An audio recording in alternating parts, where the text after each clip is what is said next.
Amen. Ia vi ia le tua fata lofa fafelo ia tura inga fatupo le tua vi ia le li foi no mau nei lao le lei tau te felo ia ia nai wa yaso tua na isa tua ngia sa malanga foi no nisio fa lave manisio tua ngia le maanufia ia le fa ftai le tua le o mau nei lao ma ne sa tatu felo ia vi ia le li ia fa ftai te talo te lo lau talo le nga ma venga mau mano si o ia fa ngai foi lo langa o malanga tu foi o ia ki nga ko fa ku ka ke mai so le ai alu ia sa ole le sko inga fai ma ia la ia ona ole nga ruanga le tua ma le upo le tua ia ele matua i tuli a tangata upo le tua fa ftai te talo fa ftai fa malos ko fa ka lo fo ko ma fa ia malo fa malos si so ma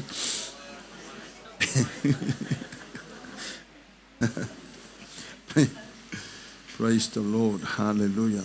Ele ngana fa ya ngo tu spa ia. Ola upenga pito te le ti apolo le ngalu nei tangata. Ola tam fa pisi tangata me le se winga. Amalo waso pisia. Amalo waso pisia. En apu furaso. Ele ima se winga ngai me ka ke pisia. Hallelujah. Mailis faya ang tus pa nga le upula le PCPUSY. It stands for P under Satan's yoke. Musu lo kwa oi o ka uele ulalo le amo sakang. Praise the Lord. Hallelujah. O atato ya ile asusas full malelua neneyo. Oi foi apelida. Asane as fuma lo perila le tau tele matau tau po lima fai o po lusu mal fitu ngal fasu mal valu ia wala tatu faso ai ta nei ia le li ka fia o ko mai ngai ka ko ainga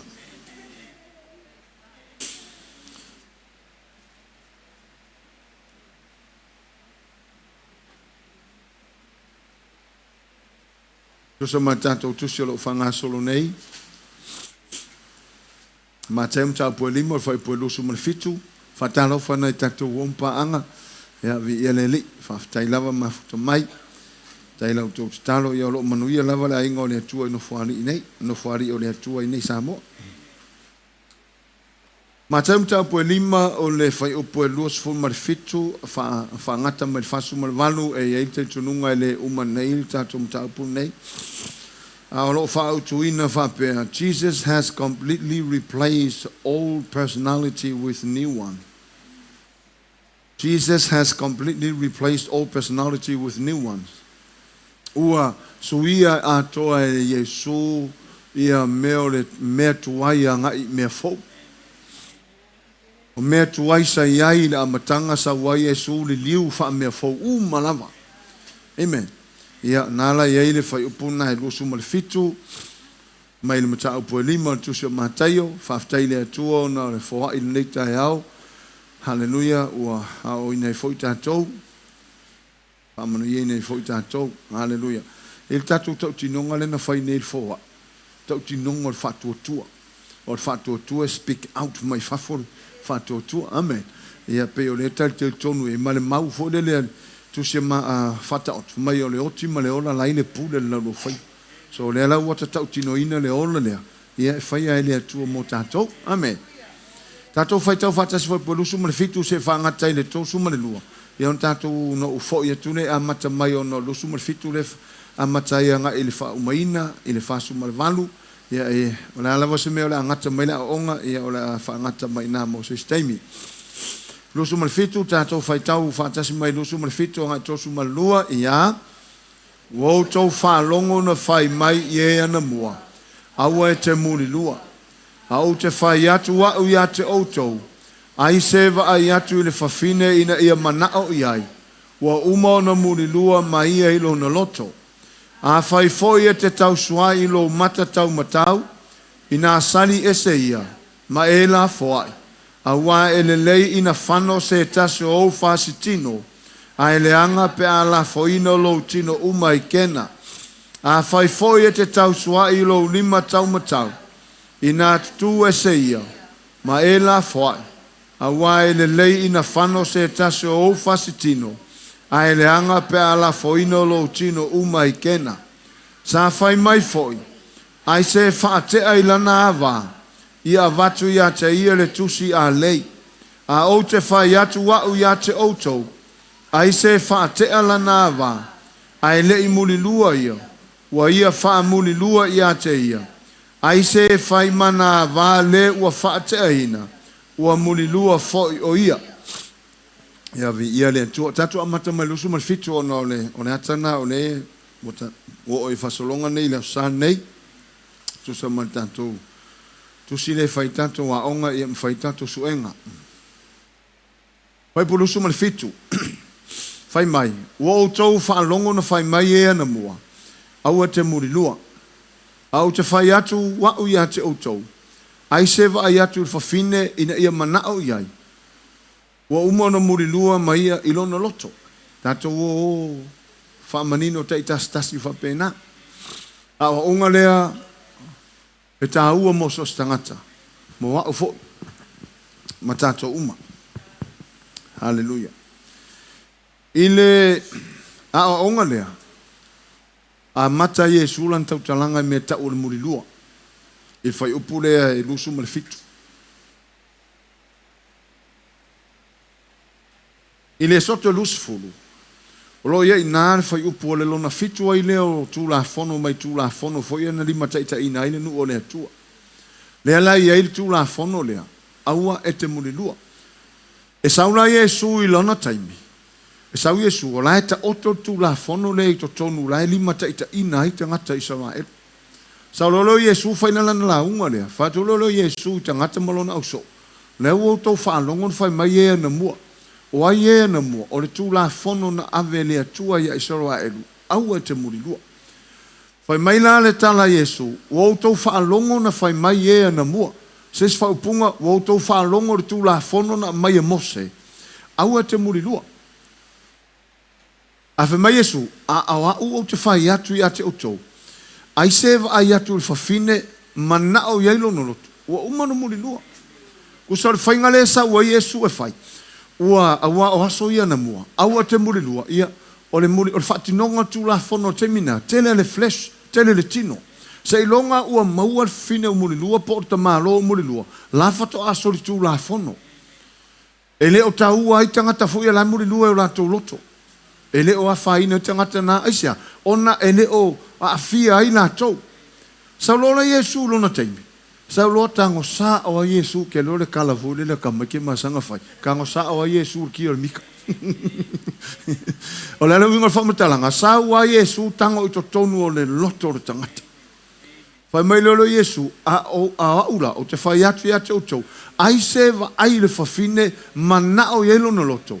Pele I mamoe I le tino.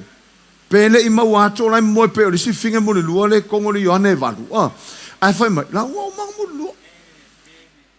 Wa umanga mo le lua. O le mo le lua, tala noa le mo le lua, tala noa I le tane ma le a vā whaipo ipo. Ai ai lola se si o le winga le upu mo le lua, o se whaapoponga I to tono o se tautonga. O na winga o I mea whaapopo wa a whai tautonga, na le lua tangata I tautonga. Na o le tane male a va. Ai ai lo se si me fa popo I tonu. O le muri lua lornga. O na le to tonu tangata tau to to lua. Ai o so vai lua lo se si kongor ko lua le longo winga. O muri lua lo muri ko muri fa. Mena le e tam fa ya wa. Ina e fa mamla mai na ai ngo le tua. E ngata I leo I la to ona o le mele va va ya. Se I tato vava ai o le ngangana e leni o lo tusi mai ele upu e leni e esele o ngahonga o lona winga e whaasa moa le whaasa moa mai o le muri lua a o le winga lai le ngana e leni o le upu last o le tuina nau le anga lastfully o le winga o le upu e leni la o le upu whaapea e pai thai mesai epi thai mesai lona winga o whaapea tani whaapea Ole veape le melea, fai mai. That means to focus on something with intense desire. focus on something with intense desire. O le makua I tau la I ato le vaai I se mea mare matua mana o tele. Me la ngā aho inga muri luar tangata lono loto. Ke vaai ei awae e a foi. Aho na vaai tangata se mea. Iau kango I whakaika I akua. A whaapea ngei la o la wa tau la ina te la ua focus la ta vaai se mea. E vaai le iei e kama ngai makua I kilo ya la lu o ko ave le. O whaapea. Te kuria makar sa vat.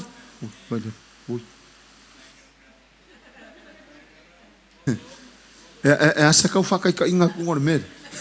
Kusa le ua tau lai la te vai. Focus on something.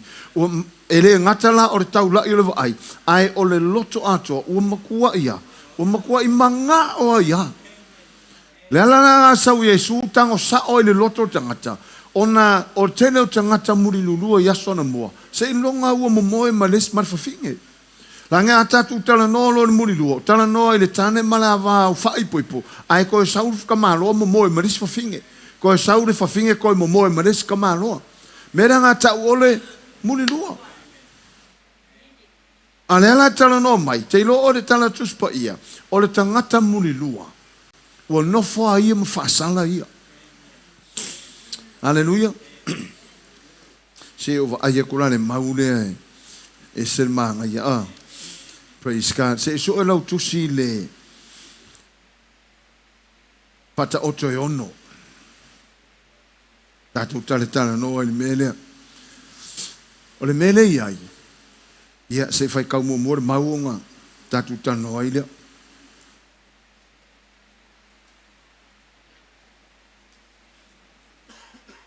Fata oto mta po ono. Fata oto e ono. Fai po tosu ma le lua. A fai o maua. Ia se o tātou fai tau fatasi ia I pēr fai o maua. Ia, o le muli lua I le fafine, o le aiso na mā fau. O le na te whaia lea mea, na te wha umatia e ia lona lava hola. Me mua lava, o le tangata nofo mo wha muli lua le fafine, o le tangata whai mai, o le muli lua le fafine, lona winga a whai o le muli lua le fine, lona winga o aile atusi e le whai upu, o la kusi ka maa loa. Na kusi ka maa loa mai, o le muri lua il fafine. Ua le aiso no maa fau. O le sfoila fau manga na mawhai mai. O le ta maa loa nga ke whai al melea. Whai mai a, na te wha umatia ia lama lo na ola. E le o kai ala fefe ka ngaka ni melea. Kusa o lai whai mai le ne maua tu spa ia, o le na te whai al melea muri lua, ua no whai ia ma wha umatia lo na ola. So le ai fia ka ngaka e whai. NIV, but a man who commits adultery has no sense. Whoever does so destroys himself. Ua wha umatia e ua upe a whai o au e murilua. Wha umatia o le mele e tatau na maa malamba I e tangata murilua. E le tatau o na whai al mele o a fola me tu spa I al mele wha umatia I alo na lava ola pe a whai murilua. So le e aki ringa sua mali e tangata le mele pe wha talonga I vai. Oisi tangata le I ahatoa se ka I lima kausanga lai fau runga ali I ko a ka I lua kausanga. So le a ua o kama o kenge.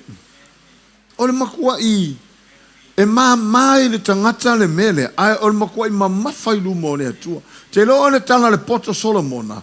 Fai mai le tala le poto Solomona. Amin le to ino yopu. Ko ingo yopu. Ko ingo yopu fai mai kala yopu. Ia so kanga fai kau waku kusina lau api notes. Yopu to sumantas. Le lau kanga I kopi aku. Rango maa ue e o ngisa vai. E po kalame au talvo le sa fai nei. Ia o sa fai sa fa nga fai le seminar le na malanga umai tato talvo. Tai hau la fai seminar au talvo sa vai. Ia ne la mate malanga nei la uli e fai tai hau le fia fi seminar tu pulang talvo sa vai. Ia fa tai le tuo no fa nga ino le olanga e o ia tau le malolo ai ia la e pisi le fa uma nga luanga le li. Fai mai le yo po tolu tasi fo mua tu sila lo apino soi mai. Ua o sia fea ngainga mo umata. Se a foi le mea o te mana tuai se taupo. Fai mai le tala yo. lea ua osi le whengainga a uma umata. Aua ne o wa ai se taupo. Longa winga ia ngaka ia ia umaka le ua osi whengainga. Whai maila tala to ina, le ua osi la o whengainga ma umata. Ua ngofo i opu ma osi whengainga ma ona mata. Ia aua lawangi koe wa ai ona mata i sesi aka maika. Amen. Maa ngai e fo isko ingo i opu a.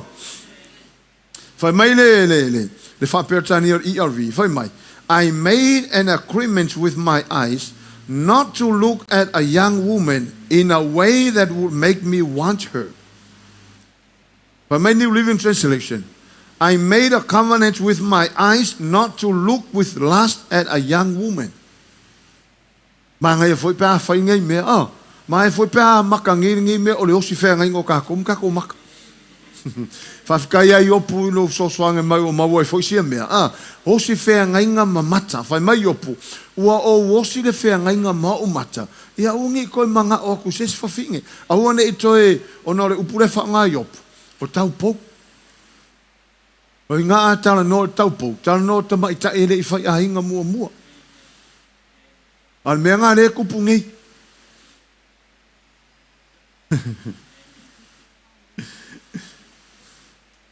O le wawa ai o kanga ko inga i kamai ke ngeki. Whawhetai lea tua o ta maha umai o tatu au lotu a inga o lea tua makua o si whea ngainga mau matou mata. Langa e o fui whai whea au e pa u fui mea i. Me ke o whapea se si ai ele o ke no a whai ngel survey o le tele o matou tu a inga whai whea au. O le pa u mea. Lona winga, e kakau o ngā osi whea ngai ngā furi whai whea uma ona mata. Ia wa aia ko pēra ngā wā, ala ora kau pō war mea. Aleluia, whatalo whai lau tua mai whai ngei, e osi ngei whai whea ngai ngā mamaka ngei.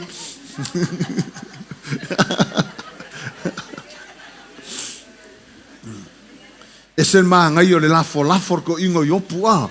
Ma nei o lana lafo vo ele masianga la unga.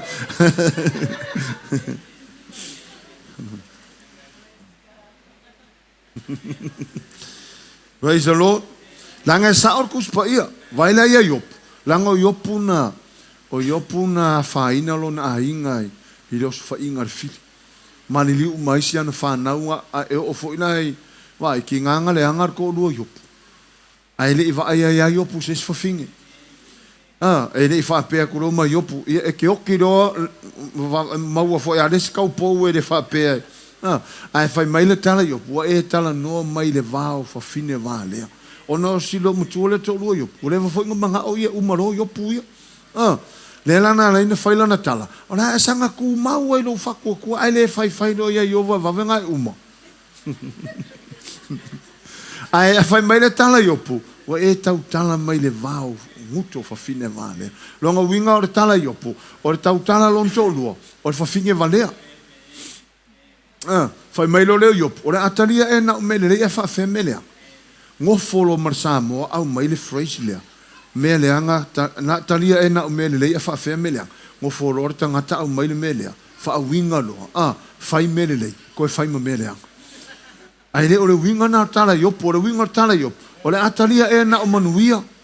Manguia ai o mai ma mea tinga o le aletaria o le winga na o mea leanga le tano yo ai le winga foi le fai o leanga sala o no popo ngale na fe ngai mai yo o mea leanga na le tala yo o le e lo le ala va yo porque lo anga la povi la fumangu me uma lava tama ai o mea le leina le ala etalia el fofinga me le ai o mai papala ia yo pu a wore kalia fin le ala fa mai yo etalia e na me le ai fa fe me le Tania ma mele hanga. Ele o le hanga sana. Ai o mea ua o maile ia yopu molon a hinga taimina.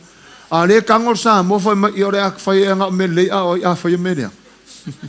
Sa o le lesko inga o le o umai le langi a o a o seo. Le hai e mongi se oli. E ne pepele le o se kala whaafanga ngongo fo le whaapea ka uang karkarango ai le mo le ai o le makua mo i a o seo. Amen. Hallelujah. Le lai fai mai opu. Wa o sia le whea ngainga mo umata. Se a fo i le mea o te manatu ai se taupo. I made a covenant with my eyes not to look with lust at a young woman. Aua nge va ai male manao, aua nge va ai male tuina nau. O le upu e leni la le faa, e leni mai le upu leo le lust. O lona winga, o le focus o la tava ai i se mea male loto ua mkwa manga o yang. Hallelujah. O le lui foi mo kako, o le ku pa ma ko ka manolo. Amen e toma. Amen e ta vale.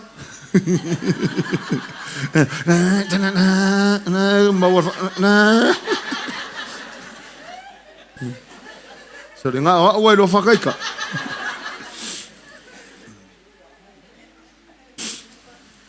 Mana ia o le lui. Fai mai le fai upu le ai lima. Wo tō whaalongo na whai mai e na mua. A wā tu la whono le mai na mua. E sān mun lua. A e saulo Iesu whai mai. A wā ula tu whai atu e te o tō. A wa ai rofa i le whawhine e mana au le loto. La ua umana muri lua. Pele i momoe ala i le moenga. A la ua umanga momoe ala i lea. I le loto. Sua whai lau tu sile i ane mta upoe walu. Ia pe wha mau i fui lalo a. Wha mau fui lalo a le lau karkarango ak. I ane e vangalia mta upoe walu.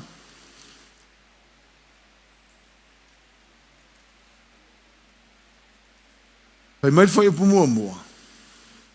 Ni la fai taua. Ona mariua leo Iesu i le maunga o live. O le sengi o tai au. Sengi o tai au. Na toi maliu ane ai Iesu i le manu. O mai foi le nu uma ia te ia. Ona nofole o ia i lalo ma o atu ia te i lato. Ua taita ina mai ele autosi upu mana au farsai o le fafine na maua ina o morilua. Wa tuina o ia ai la tau tutonu. Wa whapea mai i la tau ia te lea oa oe. Wa maua le nei whawhine ina o muri lua. Wa mauti no lava. Wa polo i mose ia te i tātou li tū la whono. Ia whetongi i maa o e whapea. A o oe pese a se mea e te whetalai mai ai. Whalango fora ia vai whafonga le mau.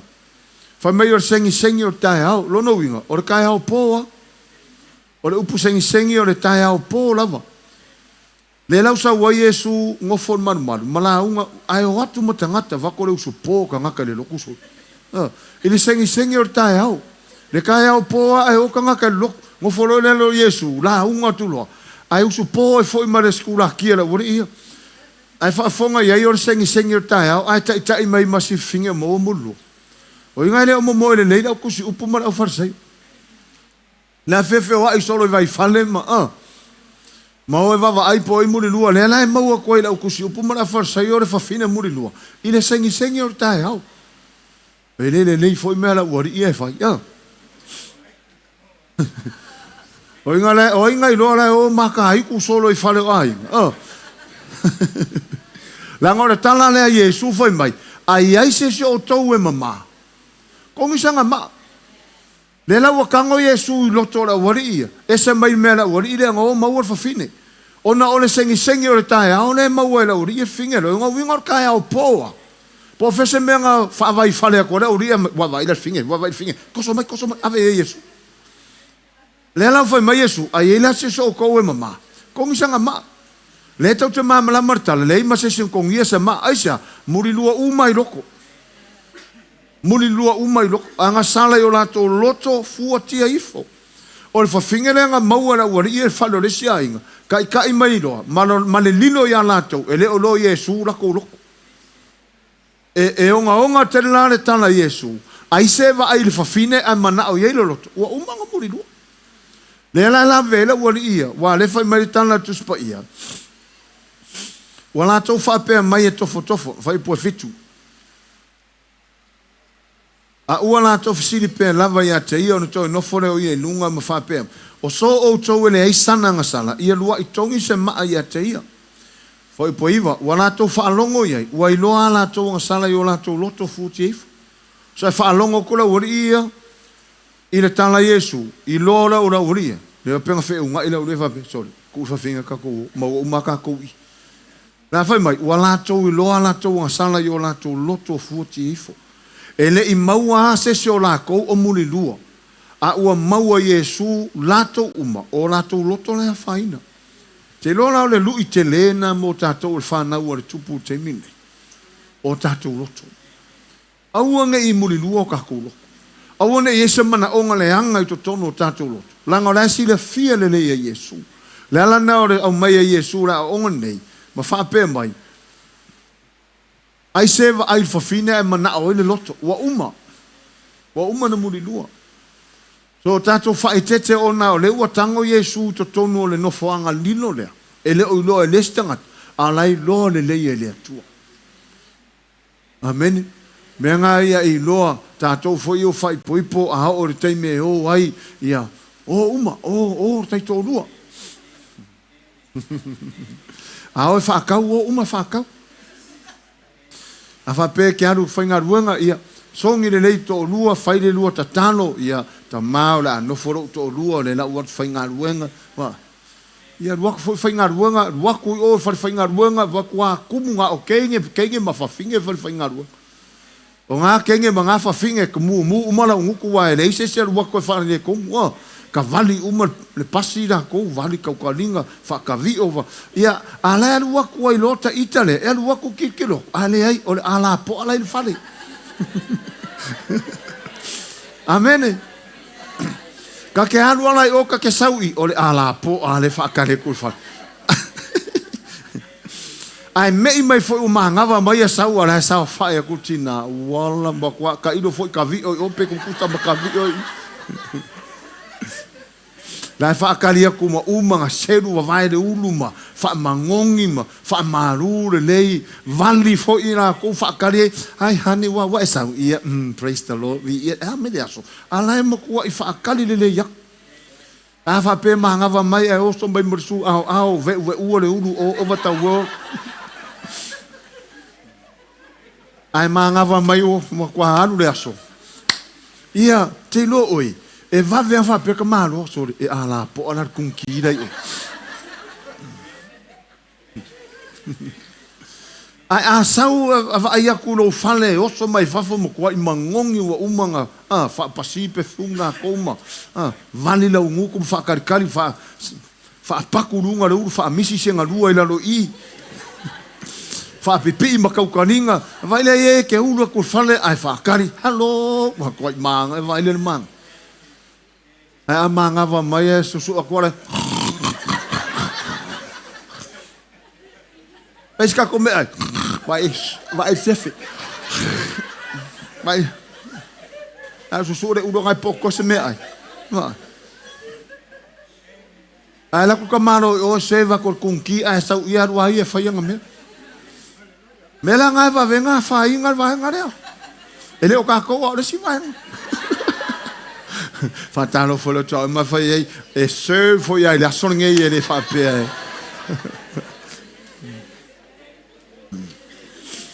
Tau mau mai le mele a whainai, ole va ai. O mata e whaonga e va ai ai, le ala e whai mai opu, le ua osi whea ngai ngā uma o mata I e rua. Ke re koe, la mera uma natu e fua se si kaupo. La mera uma natu e fua se si taupo, le ua osi la whea ngai ngā mau mata. La mera uma natu e fua se si taupo. Nei le ua il kaupo maa ngai ai. Amen, ova. Amen. Ia, me ia leli, ia kako me lua iwa. Me lua iwa marko se fut.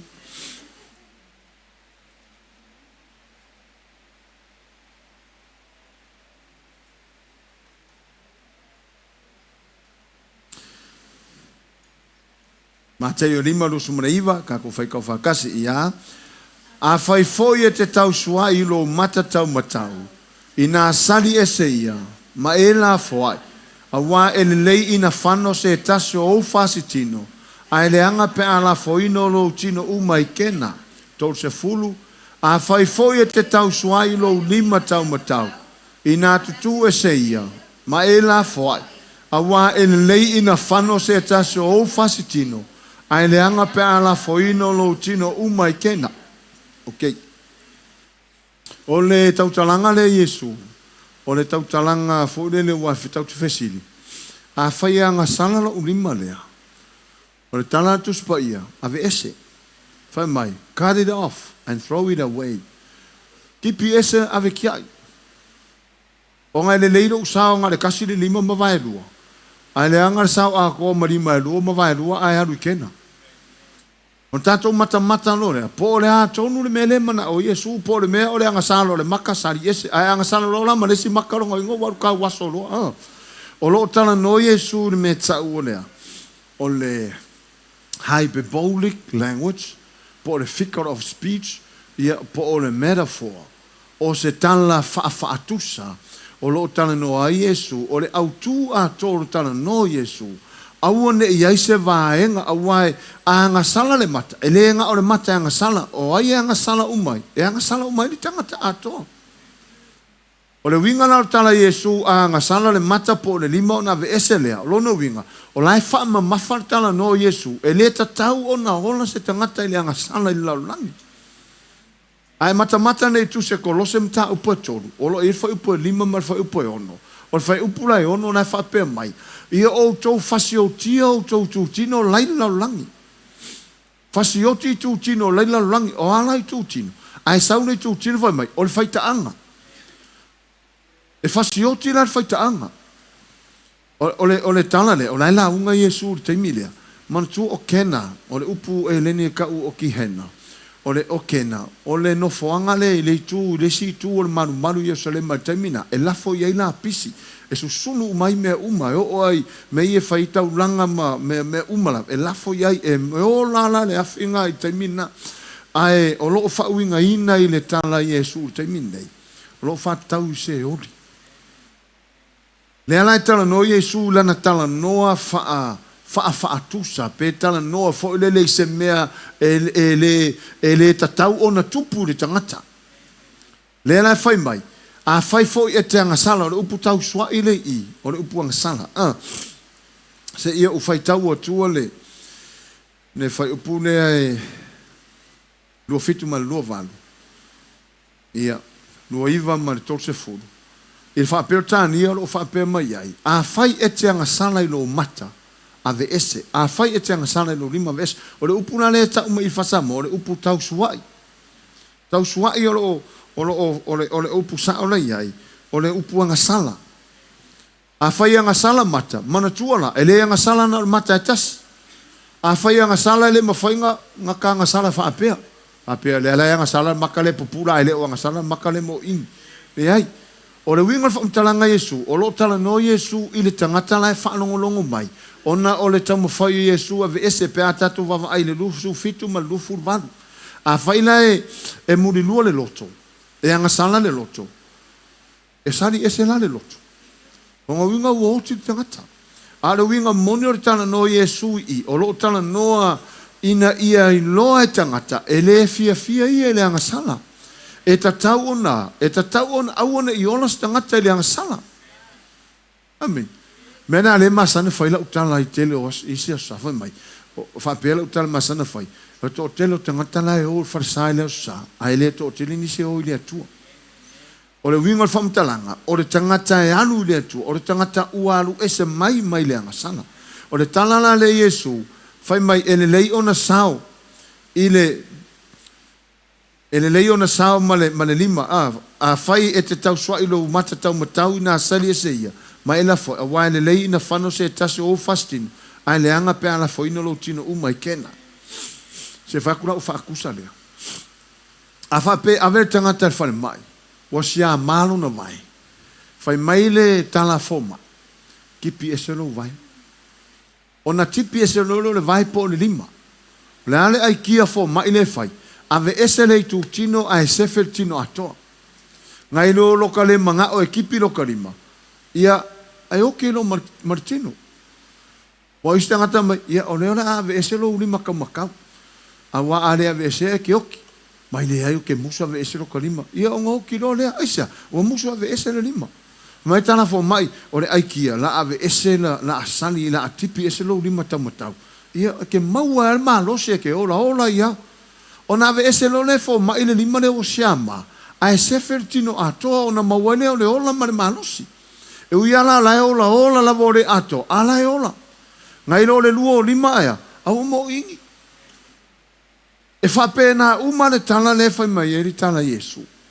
O le ave ese o le tūtino o le tangata. Means ave ese le anga sala lea e whai e ri tangata. Ai sefe ri tangata.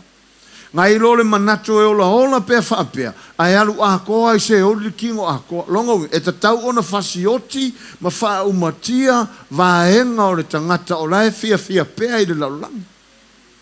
E le tau ona anga sala se tangata. Ai e foi le mau e masa ni tangata whai mai. Ia e le ia se le anga sala. E anga sala uma tangata e se ser talana. Wa atato wono tuspa ia. E mawhai lava le tangata wa ola masoifua mole tua. Ona ola i le laulangi le whaia se anga sala. Amen. Ole mua le yoane mata upo tolu. Whai mai. Ole whanau o e whanau mai le ti apolo. O lato te whaia le anga sala. A o e whanau mai le tua. E le whaia le anga sala. Mua le yoane apostolo mata upo tolu. O le fesirila, e le i whaia ti apolo se tangata. O le atuanga i a whaia ki apolo ato matangata. A le whai mai, o e whanau mai i le ti apolo e whai le anga sala. Mai o e whaia le anga sala. Ma e kak whai kau ai, Iesu e ilau tusi le e manino le iai. Ia, mua le ane apostolo mata upo tolu.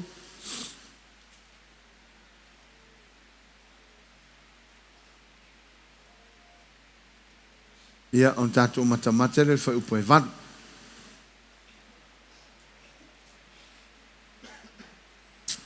Fai o maua lau.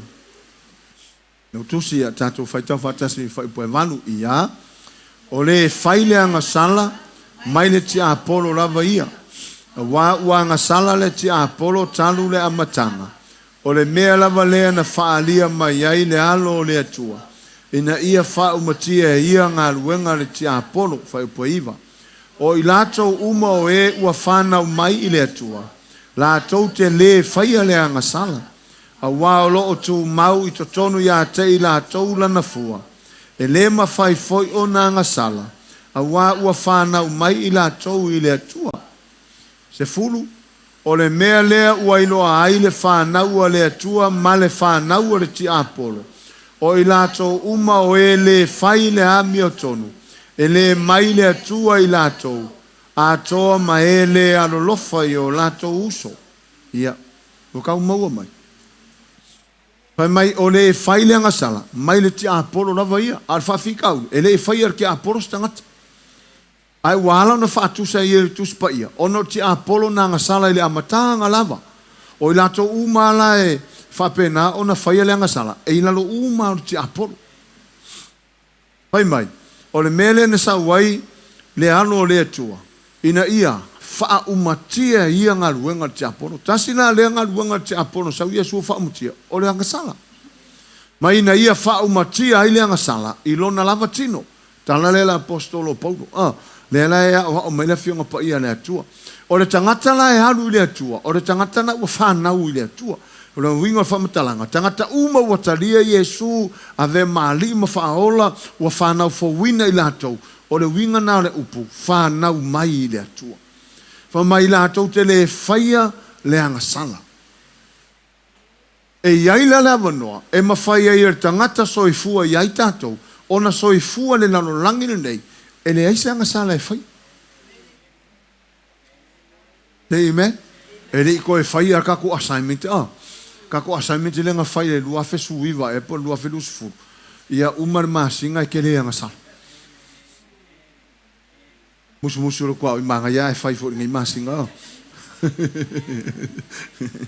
Ona e mawhai kako ola whapena. Whafonga vel mafuanga whai mai. O le o i lato uma o e ua whanau mai le atua. Lele winga upu whanau mai le atua. Whanau fo wina. Ua whanau o toi whanau le anganga.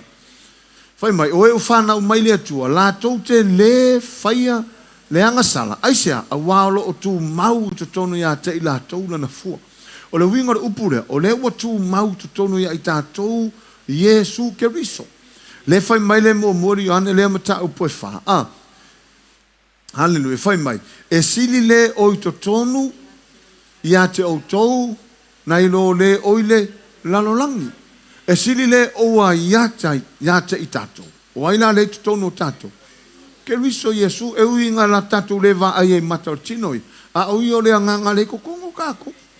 Sili le anganga le tu le tonu. So a ngofola le anganga le tu tonu tatu. Kau ke le ko singa le angasala. Ai kau ke ko singa i le tu mana me ia na o onga. Ai a ngofolo ke mongi kukungu.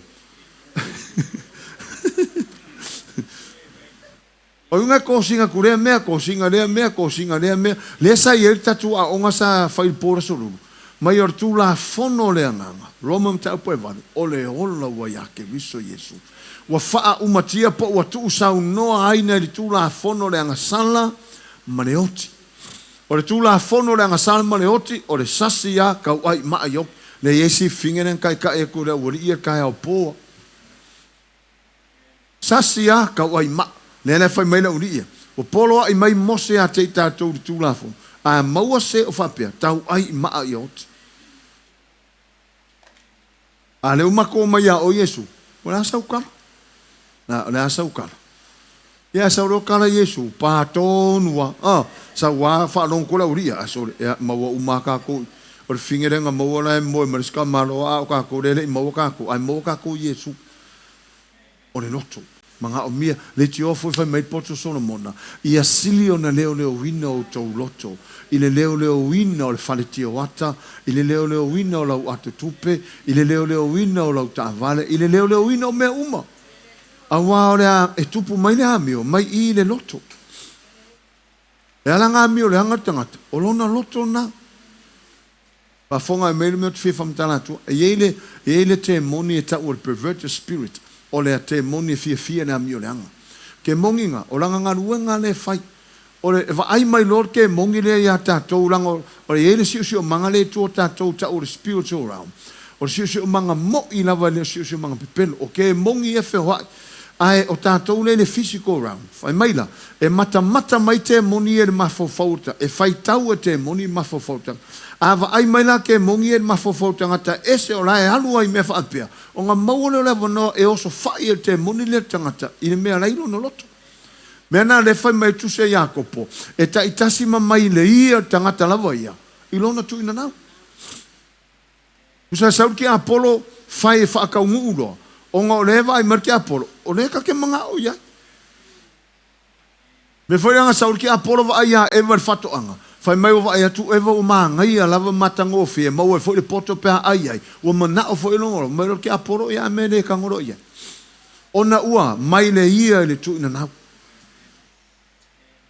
so fai te ala tatu loto amene ia sa o lo loto ele sia son fai kula ukala ia mo i lo loto ia mo i lo fata lofa ia mo i lo fusi ia mo i lo songi ia mo i lo talanoa. Amene, ona ole atua e sile o tātou loto. Wa isi kai mika kalango a sore. Ea mai vais. Ore, pise mui, kalo fai. Vi ia le ringa ua. Hau mauro maro sia.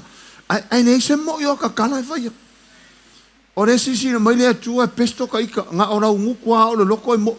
Ora ika le loko.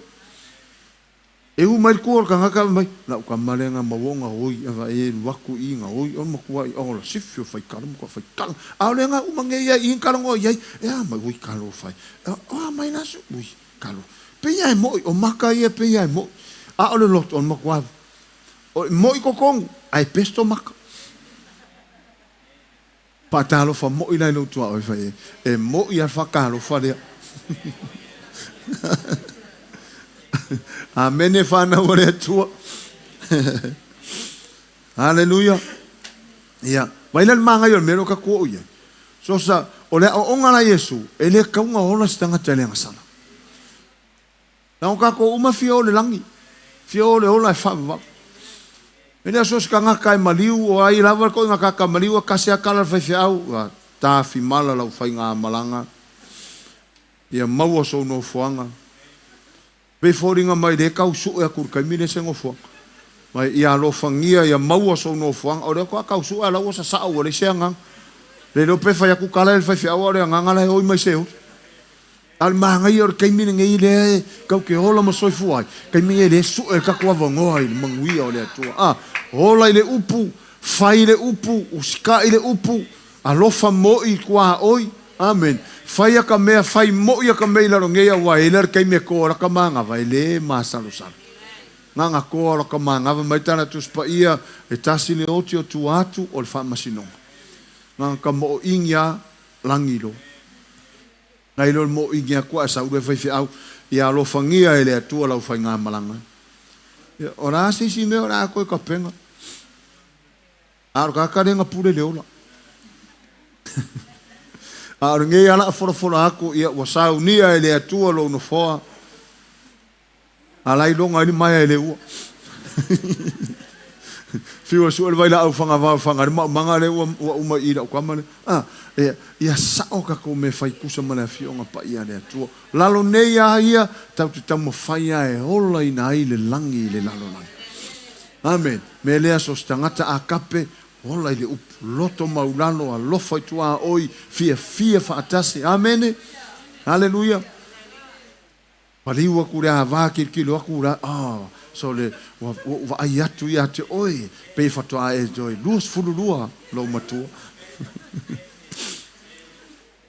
Pe alu fangi fia tani fai mea whaakasi makua pea ole ola fia hi or whanau a kako whai angele upone tu se pei umala kau kere langi e kau kere kaua i misa e le kaua i misa o kako unungari e le kaua i misa se menu unungari e le kaua i misa ia kako o mataio na ua ia o tatu loto. Matei o mta upu e 5. Whamaila whai upu le tos fulu, ia e kukusa umamea ngai lua.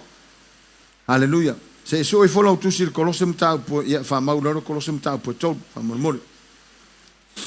Nela ka koku, iai. Kolose mta upu e tolu.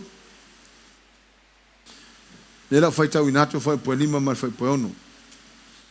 Whamai o le nei, so fai kau ko e selma ngai fai upoe mua amakai o le nei a fai o toi fatuina o tou fatasi makeriso ia o tou saili i mea oirunga o iai keriso o lo ti e le tu tau matau o le atua o le tala le apolo le fai le kale sekolos ono te tununga le nei vai o Iesu len tanu tunga mau tau te lo umartalana na toi tu mai le o keriso nai le oti mai le tunga mau o le ata foi na o toi tu o tatou mai le o langa le anga sa tatou ya a faina toi tu Iesu mai le tunga mau e mauti noa tau te toi tu foi ona le tu fatasi tatou mai Iesu amen le la fai mai polo kolose a fai o toi tu fatasi ma ke riso o tou io to sa ili no me lunga la ye ke riso la e le tu ta matau le tua o le telo tangata ua whaola ina o ratou o langa. Aile o sa ili mei runga o la sa ili mei laro.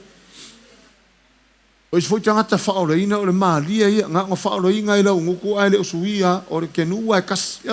Le o iai mase o langa suia o iai.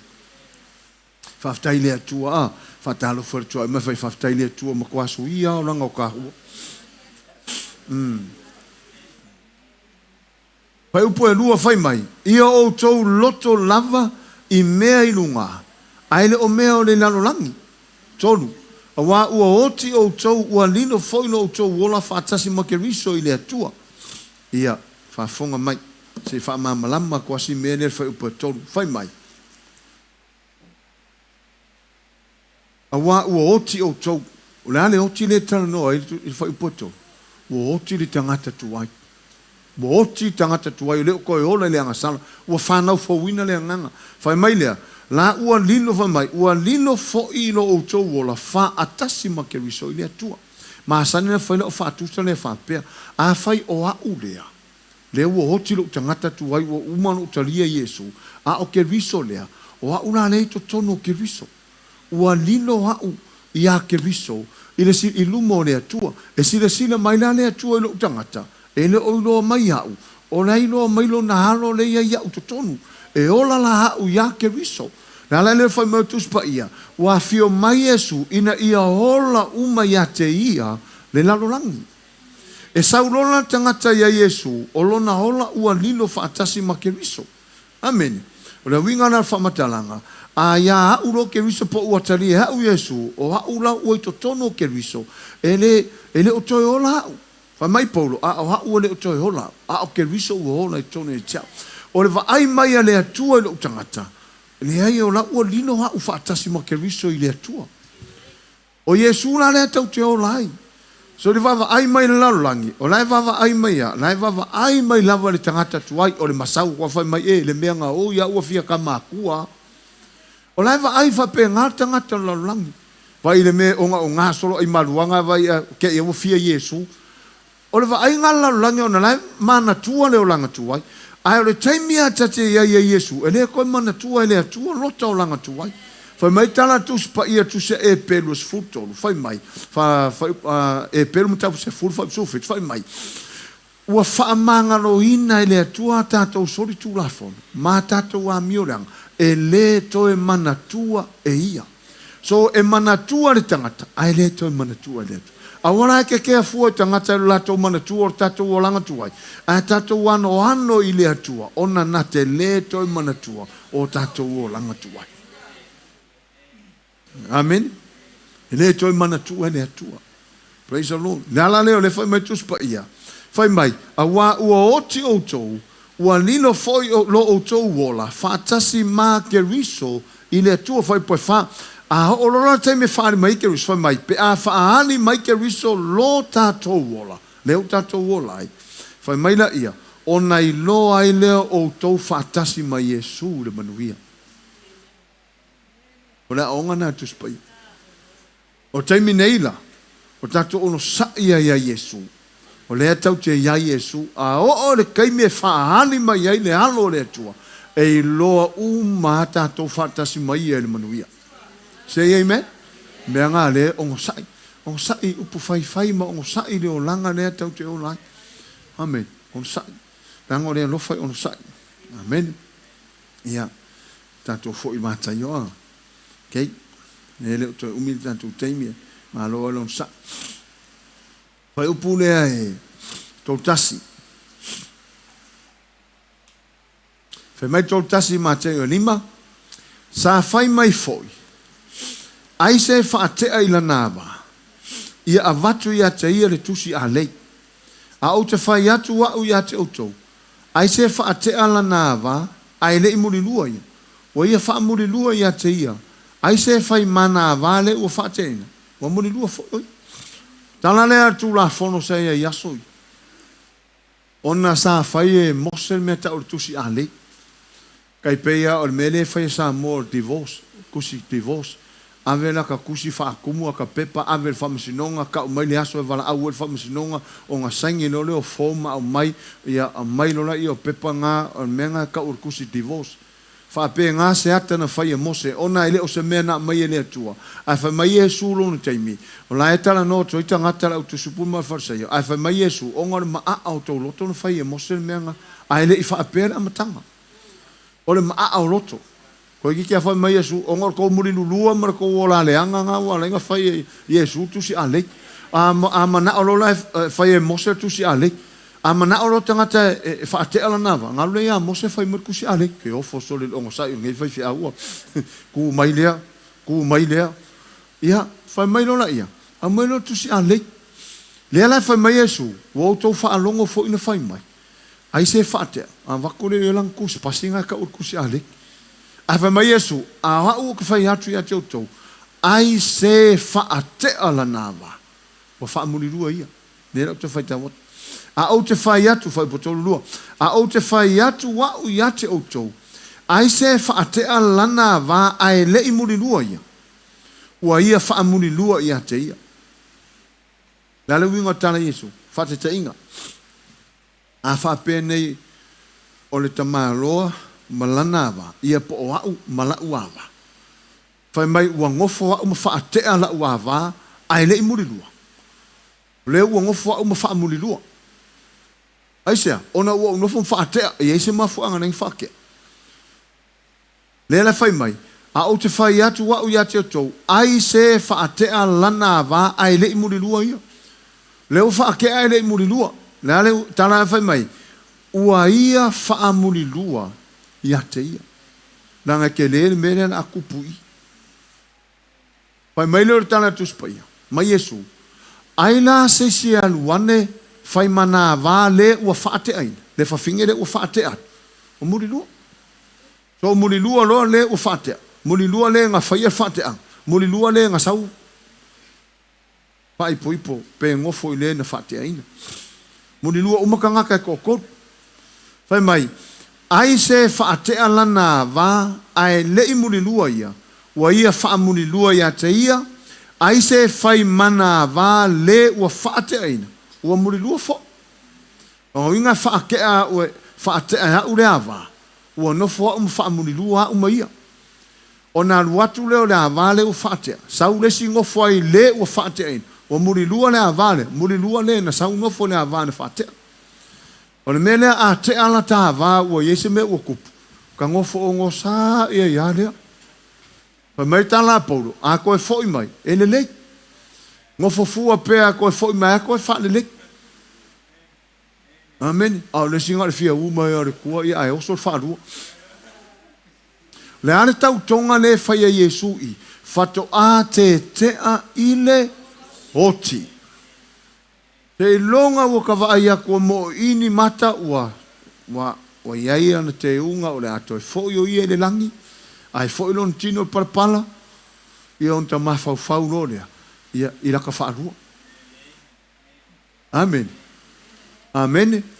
Langa ia tangata e tanu atu is tangata mai le fanua hinga oi le fanua hinga oi ai lua ma singa fa mai sava liva. Langa wa tele tangata fa penga. Aso uma e hor kunga mau, aso uma keu fou. Aso uma le makulo i maka. Kasi kau sanga, ai koe fai putu. Melea, a ese so ka kou whapenga, au e ke fai se forfolanga. Le, promise, o leo ki karango haku, au ange e fai se forfolanga. Paua mea fia, talo fai se o tolua ia, mapa atu ia oi ia awa lofa o rea tua. Ai tu mai au la utau si ta whana. Pauanga, pea whapea wa fia ka ukingo kele. Ai au nge i whaise forfolanga.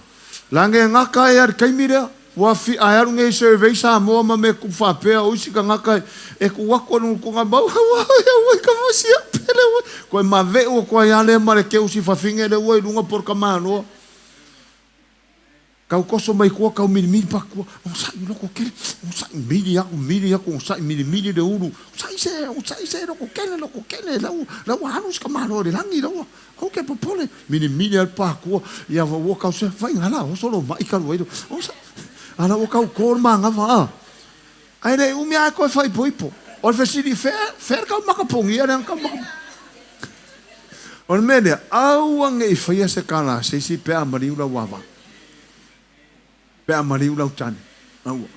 Ko la upulo una ia tina no fufua le ia. Oh, praise the Lord. Amen.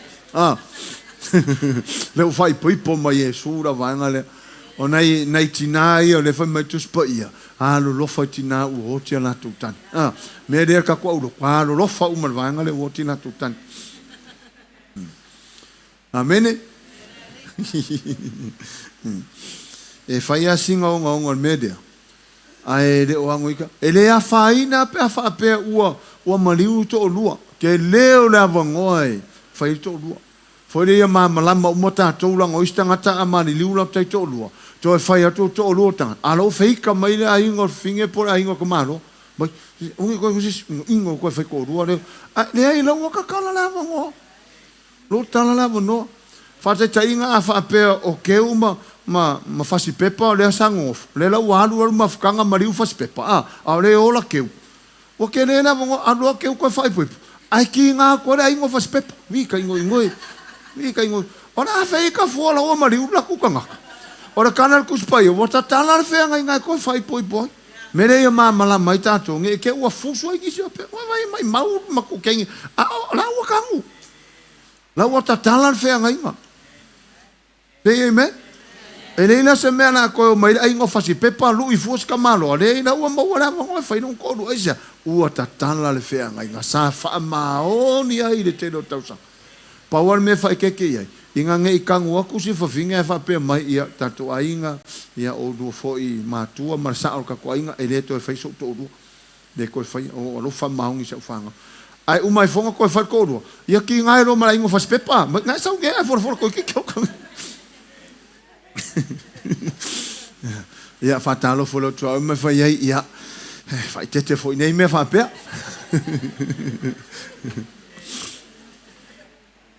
Le tau tal non mulua, le tau tal non mulua, o amulua tangata.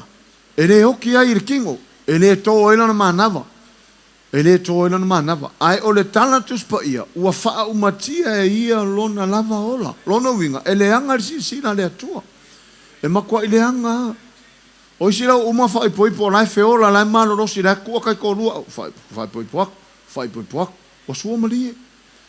Ai ole I unga ke lora utala fifaia e maua uma ka ko lumo no fofa masino ole atu wa ele ese la fai ale mas le ole atu termine wa lai lo ole atu e foi uma parpala e maua uma yo luma po ele ai mas se au na fa pe aka o kingo ka kambia kure fa pe I ele maua ya ole atu le ai nga mo inga maka maua ka ika le atu e to e foi uma ile atu me le tatu fa tete le ola le tau te ola lofa leita tetu ma tou ia fai tai to lua ia makua fa alima se lau pasenge lo lofa fa maunge lo fatua say amen say amen tatou ia no fofua ia makua fa se hafe pasenge lo lofa ia Iesu amen tartalo mai tatou ia no fua no fua Usa laua maua lava no e whaitai to orua la vaenga no fua. Ai ono la tu lava whiwhiringa e le whapeo anga sala ai. Ai ele tala paulo la e whai a vaenga I ngu fufua. La e tala paulo e kare sia ko nito. E uia le ukau se le kiki kua kakumukau. Ai le ke leio le nga a inga mai de mede mulua. Mai tala paulo. O te whai atu ia te outou. A outou le lava o ono. Pai ko kai ko orua. E le lei ona whai ava. Ai le anga le mu. Usa kwa ikango sa o paulo ki o mika. Fa mai ele lei ona fai ava, ai le anga le mu. Fea wa I mu ai ale o ranga ai le lei ona fai poi po le lei. Fea wa ia yale ala o ku worki fanga langa sa o ku spa ia. Aka ku karangongi me ia pika u ke ia fo del kako. Ane yo la ku si ko kom. Mai ele lei o riska haka o le whakua fia. Mame, o uie, ma whai kene ngo ua fofua. Ai asisi na mai le tua lero, koi kiki a asu wangere mea. Mai leo Paulo, ele lei o na whai a vape no fotane. Ai le anga le mūre manao. Whawhetai au le heungi, te mangua pupusa whapea, pupusa whapea.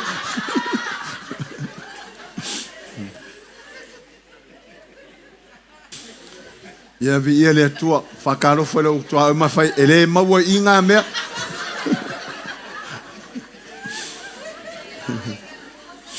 Ia. Poi mai sa vai whau tatu mta au pūra. E whamanuia tele le tua tatu ainga le mai mua mai runga. E whamata e maa lia fōre. A lange o ona le tuia le tua pēa o na tatu le ustai le upo le tua mele. Tā ua tatu wola le upo. Tātou ia whai tō lua, mātou ia whai tō lua ia I loa, e la le leia lo tō lua na ia I terminate. Amene, ka ilo a I sesi a tangata o leo lalo langi nei pe tusa ma le ua e whiwhidia. Amen. Over. Ai, o tātou whai o nofo fua, e le aise mea siringa le lei ngai lo le mea ngā waia. Ma futa lo ma le lei. Tātou whai e lea e sa aungi ako e whaipoipo.